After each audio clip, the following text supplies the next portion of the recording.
Mike and Tom are registered with Stewart Partners Global Advisory LLC. Common Sense Finance with Mike Wiginton and Tom Farrell of HL Wiginton Capital Management, an independent investment and financial planning firm in downtown Jasper. Mike is a chartered financial analyst charter holder, and Tom is a certified financial planner professional. They are here to discuss and give their thoughts on current financial and economic matters. Now, with Common Sense Finance, here are Mike and Tom. Welcome back to another edition of Common Sense Finance. I'm Tom, this is Mike. Mike, you know, a lot of the stuff we're reading, and first of all, if you have small kids around, you may want to send them out of the room right now, because I know we have a pretty good audience of small kids watching. So, all right, now, what I want to talk about today is Santa Claus may be late. If you wait, procrastinate like a lot of parents do, Santa Claus may not show up with the right gift this year. And it all goes back to supply chain issues that have been going on around the globe. And I'm going to talk specifically about, because this is getting a lot of press, the container ships that are anchored or just floating off the coast of California. And a lot of that's coming from, I guess the majority of it's coming from Asia. With merchandise on there. So the latest report, and this is a couple of days old, today is October the 7th? Yes, right? Yeah, you got it. Nailed it. That there are 56 container ships floating off the coast of California waiting to get in, unload their stuff. And doing a little research digging, I actually read an article on Business Insider, and I've got some information from other places too. A lot of people may not know this, but the container ships today are, some of them, 3 times larger than they were even just 10, 15 years ago. So it takes a lot longer to unload those ships. It takes a lot more infrastructure to get those goods out and get them to where they need to go, whether it to a shipping line or a railroad line or a trucking line to distribute them across the country. So that's causing a big bottleneck right there, and that's why a lot of those ships are stuck. Another thing, obviously, is the COVID-related issues. I read in the same article where a container ship actually going to Asia, to China, was turned away because one of their crew members had COVID.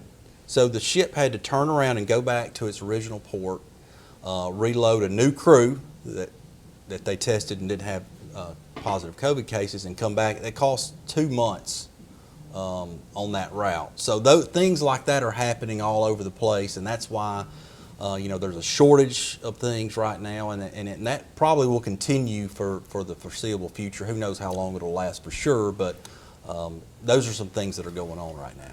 Well, and there's such a difference in how even various communities in our own country are, from state to state, community to communities, is handling the whole COVID China flu issue. So when you go from one country to the next, it's even a greater variance in how they're handling that.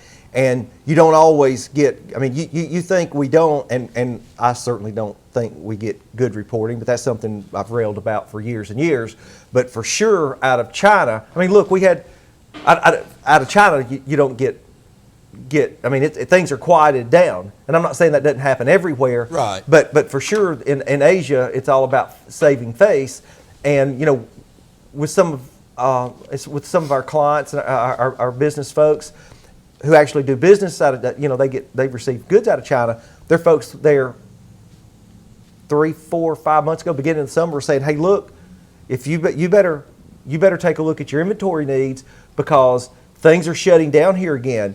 And the Chinese government's not talking about it. It's not being reported on.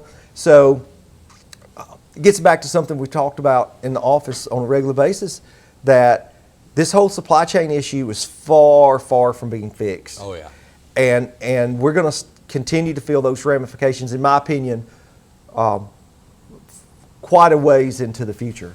Yeah, and I guess the moral of the story maybe is 2 things. We've talked about inflation before. That's a big story in the news right now. Some of these, the shipping rates have gone up, and we're talking about not just a little bit. We're talking about 500% in some cases from last year, and that is going to filter through to the end consumer and higher prices. Absolutely. So that's a thing that we certainly need to keep an eye on. Yeah, it may be inconvenient if you can't get your favorite, plastic toy or whatever that your child wants from China, but I mean, there's obviously bigger implications. You might recall that we did a podcast in March of last year, that would be 2020, right at the beginning of when the coronavirus was really, really getting serious here. What was the name of that one? Coronavirus and You? Maybe. I think that was the first one. Maybe. Did you come up with that name? I think It sounds like something you'd come up Yeah. with.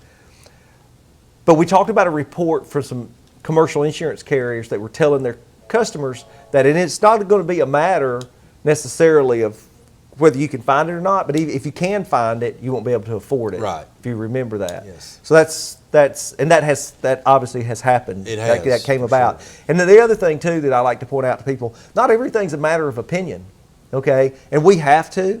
I want to in a lot of cases say, look, this is my opinion, because I've always been very careful. I want other people that I'm consuming information from to be very careful about saying, these are the facts, the undisputed facts, this is my opinion on the facts. And I've always tried to be very careful about that.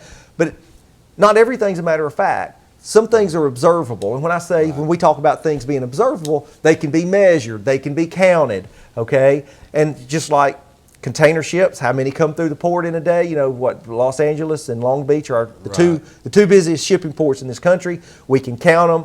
We can count the backlog.